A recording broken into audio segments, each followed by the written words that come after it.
ਅਸਲਾਮ ਵਾਲੇਕਮ। ਅੱਛਾ ਜੀ ਅਸੀਂ ਅੱਜ ਦੇ ਸਕੇਲੇ ਦਾ ਦੂਸਰਾ ਪਾਰਟ ਜਿਹੜਾ ਹੈ ਉਹ ਹੁਣ ਵੇਖ ਲੈਂਦੇ ਹਾਂ। ਤੇ ਬਾਕੀ ਜਿੰਨੇ ਵੀ ਸਟੂਡੈਂਟ ਤਿਆਰੀ ਕਰਦੇ ਹੋ ਪਏ ਆਰਗੋ ਮਿਹਨਤੀ ਲਾਜ਼ਮੀ ਕਰਿਆ ਕਰੋ। ਤੇ ਖਾਸ ਤੌਰ 'ਤੇ ਜਿਹੜੇ ਨਵੇਂ ਸਟੂਡੈਂਟ ਨੇ ਉਹ ਜਿਹੜੇ ਨੇ ਸ਼ੁਰੂ ਵਿੱਚ ਸਮਝ ਨਹੀਂ ਆਉਂਦੀ, ਇਸ ਚੀਜ਼ ਤੋਂ ਪਰੇਸ਼ਾਨ ਨਹੀਂ ਹੋਣਾ। ਸਿਰਫ ਇਹ ਵੇ ਕਿ ਤੁਸੀਂ ਵੀਡੀਓ ਵੇਖ ਕੇ ਆਰਗੋ ਮਿਹਨਤੀ ਜ਼ਰੂਰ ਕਰਨੇ ਨੇ। ਤੇ ਦੂਸਰਾ ਇੱਕ ਬੈਸਟ ਤਰੀਕਾ ਇਹ ਵੇ, ਤੁਸੀਂ ਜਿਹੜੀ ਮਸਲਨ ਜਿਹੜਾ ਵੀਡੀਓ ਤੇ ਪੇਜ ਵੇਖ ਰਹੇ ਹੋ ਆਪਣੀ ਨੋਟਬੁੱਕ ਲੈਣੀ ਹੈ, ਉਹਦੇ ਉੱਤੇ ਪੇਜ ਲਿਖ ਲੈਣਾ ਹੈ। ਜਿਹੜੇ ਲਫ਼ਜ਼ ਦਾ ਮਤਲਬ ਨਹੀਂ ਪਤਾ ਪੇਜ ਨੰਬਰ ਲਿਖ ਕੇ ਅੱਗੇ ਉਹ ਲਫ਼ਜ਼ ਲਿਖ ਕੇ ਉਹਦੇ ਨਾਲ ਮਤਲਬ ਲਿਖ ਲੈਣਾ ਹੈ। ਠੀਕ ਹੈ। ਫਾਰ ਐਗਜ਼ਾਮਪਲ ਇੱਕ ਪੇਜ ਉਹਦੇ ਵਿੱਚੋਂ ਜ਼ਿਆਦਾ ਤੋਂ ਜ਼ਿਆਦਾ ਤੁਹਾਨੂੰ ਮਤਲਬ ਲਿਖਣੇ ਪਏ ਤੇ 5 ਤੋਂ 6 ਹੋਣ ਦੇ, 6 ਜਾਂ 7 ਹੋਣ ਦੇ, ਇਤਨੇ ਮਤਲਬ ਲਿਖਣੇ ਹੁੰਦੇ ਨੇ, ਉਹ ਵੀ ਸਟਾਰਟਿੰਗ ਵਿੱਚ। ਜੈਸੇ ਜੈਸੇ ਤੁਹਾਨੂੰ ਚੀਜ਼ਾਂ ਦਾ ਪਤਾ ਲੱਗ ਜਾਏਗਾ ਅੱਗੇ ਫਿਰ 10-15 ਚੈਪਟਰ ਤੁਹਾਨੂੰ ਮਤਲਬ ਲਿਖਣੇ ਦੀ ਜ਼ਰੂਰਤ ਕੋਈ ਨਹੀਂ, ਕਿਉਂਕਿ ਉਹ ਚੀਜ਼ਾਂ ਰਿਪੀਟ ਹੁੰਦੀਆਂ ਰਹਿੰਦੀਆਂ ਨੇ।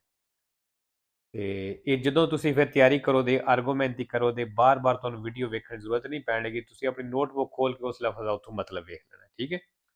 ਤੇ ਇਸ ਤਰ੍ਹਾਂ ਕਰ ਲਓ, ਇਹ ਸਭ ਨੂੰ ਬੈਸਟ ਹੈ।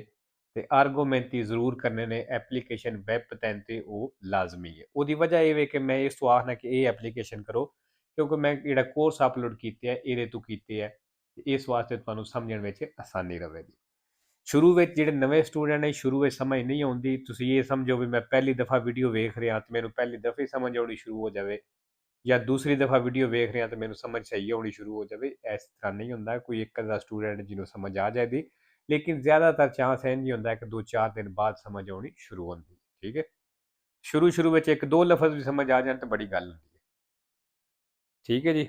ਤੇ ਚਲੋ ਜੀ ਬਾਕੀ ਸਵਾਲ ਵੇਖ ਲੈਂਦੇ ਆ।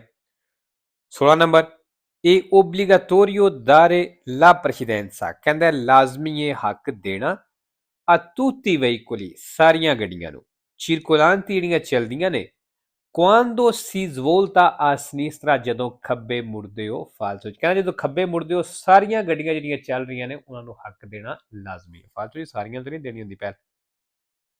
17 number, sulle carreggiate, sulle rampe e sugli svincoli delle autostrade, ਕਹਿੰਦਾ ਜਿਹੜੀ autostrade ਦੀਆਂ ਇਹ ਜਗ੍ਹਾ ਨੇ ਇਹ consentito, ਕਹਿੰਦਾ ਇੱਥੇ ਇਜਾਜ਼ਤ ਹੈ ਸੋਸਤਾਰੇ ਸੋਸਤਾ ਕਰਨੇ ਦੀ, solo in situazione di emergenza, ਸਿਰਫ ਕਹਿੰਦਾ ਐਮਰਜੈਂਸੀ ਦੇ ਵਿੱਚ, dovuti a malessere del conducente, ਵੀ ਡਰਾਈਵਰ ਬਿਮਾਰ ਹੋ ਗਿਆ, ਉਹਦੇ passaggeri ਜਾਂ ਪੈਸੇਂਜਰ ਬਿਮਾਰ ਹੋ ਗਏ ਨੇ, oppure ਭਾਵੇਂ ed inefficienza del veicolo, ਭਾਵੇਂ ਗੱਡੀ ਇਨਐਫੀਸ਼ੀਐਂਸ ਹੋ ਗਈ ਹੈ, ਮਤਲਬ ਖਰਾਬ ਹੋ ਗਈ ਹੈ, ਨਕਾਰਾ ਹੋ ਗਈ। ਵੇਰੋ ਜੀ ਵਾਲੀ ਜਗ੍ਹਾ ਤੇ ਨਾਂ ਲਏ ਨੇ, ਇੱਥੇ ਸਿਰਫ ਤੁਸੀਂ ਐਮਰਜੈਂਸੀ ਵਿੱਚ ਹੀ ਰੁਕ ਸਕਦੇ ਹੋ। ਔਰ ਐਮਰਜੈਂਸੀ ਵਿੱਚ ਇਹ ਚੀਜ਼ਾਂ ਜਿਹੜੀਆਂ ਨੇ ਨਾਂ ਲਏ ਨੇ ਜਿਨ੍ਹਾਂ ਦੇ, ਇਹ ਆਉਂਦੀਆਂ, ਕੋਈ ਬਿਮਾਰ ਹੋ ਜਾਵੇ ਜਾਂ ਗੱਡੀ ਖਰਾਬ ਹੋ ਜਾਏ।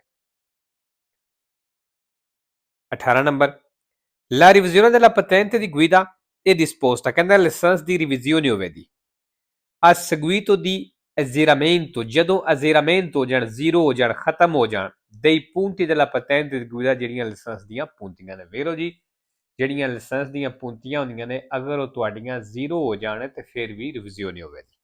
19 ਨੰਬਰ, la responsabilità penale, ਕਹਿੰਦਾ ਜਿਹੜੀ penale ਵੇ connessa ed ਤਲਕ ਸੰਬੰਧ al sinistro stradale, road accident ਦੇ ਨਾਲ sorge, ਤੇ ਕਹਿੰਦਾ ਇਹ ਲੱਗੇ ਦੀ qualora, ਜਦੋਂ ਐਸੋ provochi lesioni, ਜਦੋਂ ਚੋਟ ਲੱਗਦੀ ਏ ਗ੍ਰਾਵੀ ਸੀਰੀਅਸ ਸੰਗੀਨ ਆ ਪਰਸੋਨੇ, ਬੰਦਿਆਂ ਨੂੰ, ਕਹਿੰਦਾ ਉਦੋਂ ਇਹ penale ਜਿਹੜੀ ਹੈ sorge ਹੋਵੇ ਦੀ, ਮਤਲਬ ਲੱਗੇ ਦੀ ਦੇਰ ਹੋਈ।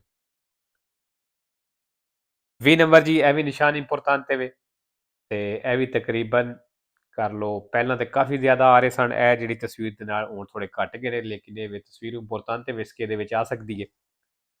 ਇਨ presenza del segnale raffigurato, ਜਿਹੜਾ ਨਿਸ਼ਾਨ ਦਿਖਾਇਆ ਗਿਆ ਦੀ ਮੌਜੂਦਗੀ ਵਿੱਚ, ਇਹ del semaforo a tre luci, ਤੇ ਤਿੰਨਾਂ ਲਾਈਟਾਂ ਵਾਲੇ ਇਸ਼ਾਰੇ ਦੀ ਮੌਜੂਦਗੀ ਵਿੱਚ, abbiamo la precedenza, ਵੀ ਸਾਡੀ ਪਹਿਲ ਹੈ, ਅਸੀਂ ਹੱਕ ਰੱਖਨੇ ਆ। se il semaforo a luce verde, ਅਗਰ ਇਸ਼ਾਰੇ ਦੀ verde ਲਾਈਟ ਹੈ, ਇਹ agente del traffico, ਤੇ ਟ੍ਰੈਫਿਕ ਵਾਲਾ ci ordina, ਸਾਨੂੰ ਆਰਡਰ ਦਿੰਦਾ ਹੈ ਦੀ fermarci, ਰੁਕਣੇ ਦਾ, ਤੇ ਫਿਰ ਕਹਿੰਦਾ ਸਾਡੀ ਪਹਿਲ ਹੈ। ਫਾਲਤੂ ਜੀ ਕੀ ਕਹਿ ਰਿਹਾ, ਐਂਡ ਵਾਲੇ ਲਫ਼ਜ਼ ਵੇਖਣੇ ਨੇ। ਸਿਰਫ ਜਿਹੜੇ ਇਸ ਤਰ੍ਹਾਂ ਦੇ ਸਵਾਲ ਹੁੰਦੇ ਨੇ ਨਾ, ਇਹਦੇ ਵਿੱਚ ਦੋ ਪੁਆਇੰਟਾਂ ਤੇ ਗੌਰ ਕਰਨਾ ਹੈ। ਜੋ ਕੁਝ ਐਂਡ ਤੇ ਹੋਵੇ ਤਾਂ ਐਂਡ ਤੇ ਕੀ ਆਇਆ, ਔਰ ਦਿਨਾਂ ਦੀ ਫਿਰਮਾਰਚੀ ਵਿੱਚ ਸਾਨੂੰ ਰੁਕਣੇ ਦਾ ਆਰਡਰ ਹੈ।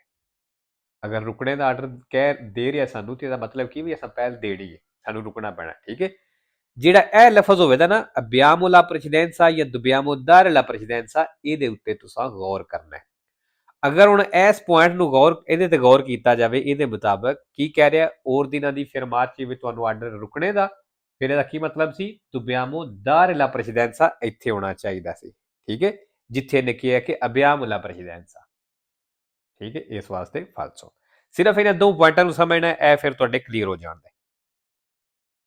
21 ਨੰਬਰ, ਇਹ ਨਿਸ਼ਾਨ ਤੁਸੀਂ ਵੇਖ ਲਿਆ, ਤੇ ਇਸ ਨਿਸ਼ਾਨ ਦਾ ਕੀ ਮਤਲਬ ਹੈ ਵੀ ਤੁਸੀਂ ਸੱਜੀ ਸਾਈਡ ਤੋਂ ਪਸਾਰੇ ਕਰਨਾ ਹੈ। ਇਹ ਨਿਸ਼ਾਨ ਕਿਹਦੇ ਉੱਤੇ ਲੱਗਿਆ ਹੋ ਸਕਦਾ ਹੈ, ਗੱਡੀ ਦੇ ਉੱਤੇ ਲੱਗਿਆ ਹੋ ਸਕਦਾ ਹੈ, ਸਲੋ ਚਲਦੀ ਹੋਈ ਹੋ ਸਕਦੀ ਹੈ ਜਾਂ ਰੁਕੀ ਹੋਈ ਹੋ ਸਕਦੀ ਹੈ। Il segnale raffigurato ਜਿਹੜਾ ਨਿਸ਼ਾਨ ਦਿਖਾਇਆ ਗਿਆ può essere posto, ਕਹਿੰਦਾ ਲੱਗਿਆ ਹੋ ਸਕਦਾ ਹੈ sui veicoli, ਗੱਡੀਆਂ ਦੇ ਉੱਤੇ, per lavori stradali ਜਿਹੜੀਆਂ ਸੜਕ ਤੇ ਕੰਮ ਦੇ ਲਈ ਹੁੰਦੀਆਂ ਨੇ, fermi, ਰੁਕੀਆਂ, ਉਹ in lento movimento ਜਾਂ ਸਲੋ ਚਲਦੀਆਂ ਹੋਈਆਂ। ਵੇਰੋ ਜੀ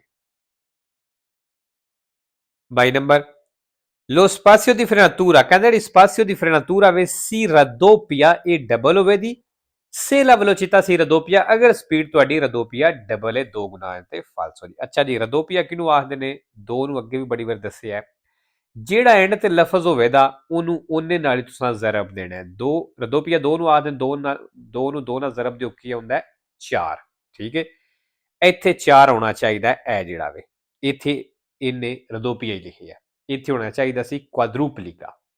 3 number, il sorpasso in autostrada, ਕਹਿੰਦਾ ਜਿਹੜੀ autostrada ਦੇ ਵਿੱਚ ਓਵਰਟੇਕ ਹੈ, può essere motivo di incidente, ਕਹਿੰਦਾ ਇਹ ਐਕਸੀਡੈਂਟ ਦੀ ਵਜ੍ਹਾ ਹੋ ਸਕਦਾ ਹੈ। se il forte vento laterale, ਅਗਰ ਤੇਜ਼ ਹਵਾ ਹੈ ਸਾਈਡ ਤੋਂ, compromette, ਤੇ ਤੁਸੀਂ ਕੰਪਰੋਮਾਈਜ਼ ਕਰ ਲੈਂਦੇ ਹੋ, ਸਮਝੌਤਾ ਕਰ ਲੈਂਦੇ ਹੋ, la stabilità dei veicoli, ਗੱਡੀ ਦੇ ਸਟੇਬਲ ਹੋਣੇ ਦੇ ਵਿੱਚ, ਤੇ ਫਿਰ ਕਹਿੰਦਾ ਇਹ ਵੀ ਐਕਸੀਡੈਂਟ ਦੀ ਵਜ੍ਹਾ ਹੋ ਸਕਦੀ ਹੈ। ਵੇਰੋ ਮਸਲਨ ਤੇਜ਼ ਹਵਾ ਵਿੱਚ ਗੱਡੀਆਂ ਡੋਲਦੀਆਂ ਨੇ ਪਈਆਂ, ਤੁਸੀਂ ਆਖਦੇ ਹੋ ਕੁਝ ਨਹੀਂ ਹੁੰਦਾ, ਮੈਂ ਓਵਰਟੇਕ ਕਰ ਲੈਣਾ, ਓਵਰਟੇਕ ਹੋ ਜਾਏਗਾ, ਤੇ ਉਹਦਾ ਮਤਲਬ ਇਹ ਵੀ ਇਸ ਤਰ੍ਹਾਂ ਵੀ ਐਕਸੀਡੈਂਟ ਹੋ ਸਕਦਾ ਹੈ। 24 ਨੰਬਰ ਜੀ, ਇਹ ਵੀ ਨਿਸ਼ਾਨ ਇੰਪੋਰਟੈਂਟ ਹੈ ਕਿਉਂਕਿ ਹੁਣ ਇਹਦੇ ਨਾਲ ਵੀ ਸਵਾਲ ਹੁੰਦੇ ਨੇ ਪਏ। il segnale raffigurato, ਨਿਸ਼ਾਨ ਦਿਖਾਇਆ ਗਿਆ ਹੈ, può precedere il segnale, ਕਹਿੰਦਾ ਇਹਦੇ ਅੱਗੇ ਨਿਸ਼ਾਨ ਹੋ ਸਕਦਾ ਹੈ dare precedenza, dare precedenza ਵਾਲਾ ਫਾਲਸੋ ਜੀ। ਦੂਸਰੀ ਸੜਕ ਤੇ ਕਹਿੰਦਾ ਤੇ ਫਿਰ ਹੋ ਸਕਦਾ ਸੀ, ਕਿਉਂਕਿ ਇਹ ਸੜਕ ਤੇ ਨਹੀਂ ਹੋ ਸਕਦਾ, ਕਿਉਂਕਿ ਇਹ ਮੇਨ ਸੜਕ ਹੈ ਔਰ ਇਹਦੀ ਪਹਿਲ ਹੈ। 5 number, il segnale raffigurato indica, ਨਿਸ਼ਾਨ ਦਿਖਾਇਆ ਗਿਆ ਦੱਸ ਰਿਹਾ ਹੈ la presenza di giardini pubblici, ਜਿਵੇਂ ਪਬਲਿਕ ਗਾਰਡਨ ਮੌਜੂਦ ਨੇ, ਫਾਲਸੋ।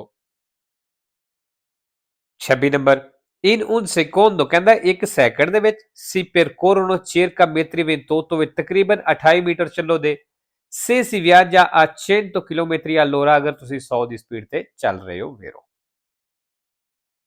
27 number, nell'incrocio rappresentato in figura da ਚੌਕ ਤਸਵੀਰ ਦੇ ਵਿੱਚ ਦਿਖਾਇਆ ਗਿਆ, ਇਹਦੇ ਵਿੱਚ il veicolo P ਗੱਡੀ passa per primo, ਕਹਿੰਦੇ ਪਹਿਲਾਂ ਗੁਜ਼ਰੇ ਦੀ, perché ਕਿਉਂ, alla destra libera, ਕਹਿੰਦੇ ਦਾ ਸੱਜਾ ਮਤਲਬ ਸੱਜੀ ਸਾਈਡ ਜਿਹੜੀ ਖਾਲੀ ਹੈ, ਇਸ ਵਾਸਤੇ ਫਾਲਸੋ।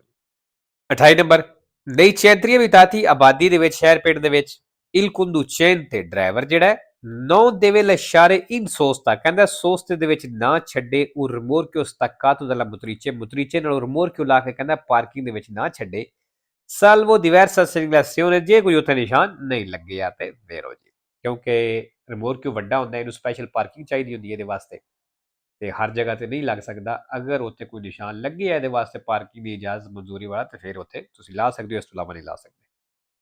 ਬਾਕੀ ਸਾਲਵੋ diversa segnalazione ਜਿਹੜਾ ਇਹ ਸੈਂਪਰੇ ਵੇਰੋ 5 ਫਾਲਸੋ ਨੇ, ਫਾਲਸੋ ਬਿਲਕੁਲ ਹੀ ਆਸਾਨ ਨੇ, ਤੇ ਸ਼ਾਇਦ 60 70 80 100 ਨਾਲ ਇਸ ਤਰ੍ਹਾਂ ਕਰਕੇ ਆਉਂਦੇ ਨੇ, ਤੇ ਬਾਕੀ ਪੁੱਛ ਲਵਿਆ ਜੇ। 29 number, in caso di infosamento, ਕਹਿੰਦਾ ਉਹ ਸੂਰਜ ਜਦੋਂ ਫਸ ਗਏ ਹੋ su neve, ਬਰਫ਼ ਦੇ ਉੱਤੇ, ਉਹ ਸਾਬੀਆ ਜਾਂ ਰੇਤ ਦੇ ਉੱਤੇ, non riuscendo a partire, ਤੁਸੀਂ ਚੱਲ ਨਹੀਂ ਸਕਦੇ ਪਏ, con la prima marcia, ਪਹਿਲੇ ਗੇਅਰ ਦੇ ਨਾਲ, ਇਹ opportuno, ਫਿਰ ਕਹਿੰਦਾ ਤੁਹਾਨੂੰ ਚਾਹੀਦਾ ਹੈ in stare una marcia superiore, ਵਿੱਚ ਤੁਸੀਂ ਵੱਡਾ ਗੇਅਰ ਲਾਵੋ, ਮਸਲਨ ਪਹਿਲੇ ਨਾਲ ਨਹੀਂ ਨਿਕਲਦੇ ਪਏ, ਨਿਕਲ ਸਕਦੇ ਪਏ, ਦੂਸਰਾ ਵਾਲਾ ਟਰਾਈ ਕਰੋ, ਠੀਕ ਹੈ ਜੀ। ਵੇਰੋ ਸਭ ਹੀ ਆਏ ਹੈ sempre ਵੇਰੋ, ਫਾਲਸੋ ਕੋਈ ਨਹੀਂ। 3 number, per limitare i consumi di carburante, ਤੇਲ ਦੇ ਖਰਚ ਨੂੰ ਘਟਾਉਣੇ ਦੇ ਲਈ, conviene, ਕਹਿੰਦਾ ਤੁਹਾਨੂੰ ਚਾਹੀਦਾ ਹੈ chiudere i finestrini, ਵਈ ਸ਼ੀਸ਼ੇ ਜਿਹੜੇ ਨੇ ਬੰਦ ਕਰਕੇ ਰੱਖੋ, se si viaggia a velocità medio alte, ਅਗਰ ਤੁਸੀਂ ਜ਼ਿਆਦਾ ਸਪੀਡ ਤੇ ਚੱਲ ਰਹੇ ਹੋ, perché ਕਿਉਂ, le turbulenze all'interno dell'abitacolo, ਜਿਹੜੀ ਅੰਦਰਲੇ ਹਿੱਸੇ ਦੀ ਰੁਕਾਵਟ ਹੁੰਦੀ ਹੈ, possa frenare la marcia del veicolo, ਇਹ ਗੱਡੀ ਨੂੰ ਚੱਲਣੇ ਤੋਂ ਰੋਕ ਸਕਦੀ ਹੈ। ਵੇਰੋ ਜੀ, ਅੱਛਾ ਅਗਰ ਹੁਣ ਤੁਸੀਂ ਗੱਡੀ ਸਪੀਡ ਤੇ ਚਲਾ ਰਹੇ ਹੋ, ਤੁਸੀਂ ਗੱਡੀ ਦੇ ਸ਼ੀਸ਼ੇ ਖੋਲੇ ਨੇ, ਜਦੋਂ ਸ਼ੀਸ਼ੇ ਖੋਲੇ ਨੇ ਜ਼ਹਿਰੀ ਗੱਲ ਹੈ ਗੱਡੀ ਦੇ ਅੰਦਰ ਵੀ ਹਵਾ ਆਵੇ ਦੀ, ਤੇ ਉਹ ਜਿਹੜੀ ਅੰਦਰ ਹਵਾ ਪਵੇ ਦੀ ਉਹਦੇ ਨਾਲ ਗੱਡੀ ਦਾ ਜ਼ੋਰ ਜ਼ਿਆਦਾ ਲੱਗੇਗਾ, ਕਿਉਂਕਿ ਹਵਾ ਅੰਦਰਲੇ ਹਿੱਸੇ ਨਾਲ ਟਕਰਾਏ ਦੀ ਤੇ ਗੱਡੀ ਦਾ ਜ਼ੋਰ ਜ਼ਿਆਦਾ ਲੱਗੇਗਾ, ਜੋ ਜ਼ੋਰ ਜ਼ਿਆਦਾ ਲੱਗਣਾ ਫਿਰ ਜ਼ਹਿਰੀ ਗੱਲ ਹੈ ਗੱਡੀ ਤੇਲ ਜ਼ਿਆਦਾ ਖਾਣਾ ਹੈ। ਠੀਕ ਹੈ, ਇਸ ਵਜ੍ਹਾ ਤੋਂ ਕਹਿੰਦਾ ਕਿ ਤੁਸੀਂ ਚਾਹੁੰਦੇ ਹੋ ਕਿ ਤੇਲ ਘੱਟ ਗੱਡੀ ਖਾਵੇ ਪੀਵੇ ਤੇ ਜ਼ਿਆਦਾ ਸਪੀਡ ਤੇ ਚੱਲ ਰਹੇ ਹੋ, ਤੇ ਫਿਰ ਆਪਣੀ ਗੱਡੀ ਦੇ ਸ਼ੀਸ਼ੇ ਜਿਹੜੇ ਨੇ ਉਹ ਬੰਦ ਰੱਖੋ। ਠੀਕ ਹੈ, ਬਾਕੀ ਜੀ ਫਿਨੇਸਤਰੀ ਨਹੀਂ ਆਏ ਆ, ਸੈਂਪਰੇ ਵੇਰੋ ਫਾਲਸੋ ਕੋਈ ਨਹੀਂ। ਤੇ ਠੀਕ ਹੈ ਜੀ, ਅੱਜ ਦੀ ਵੀਡੀਓ ਤੇ ਖਤਮ ਕਰਨੇ ਇਨਸ਼ਾਅੱਲਾ।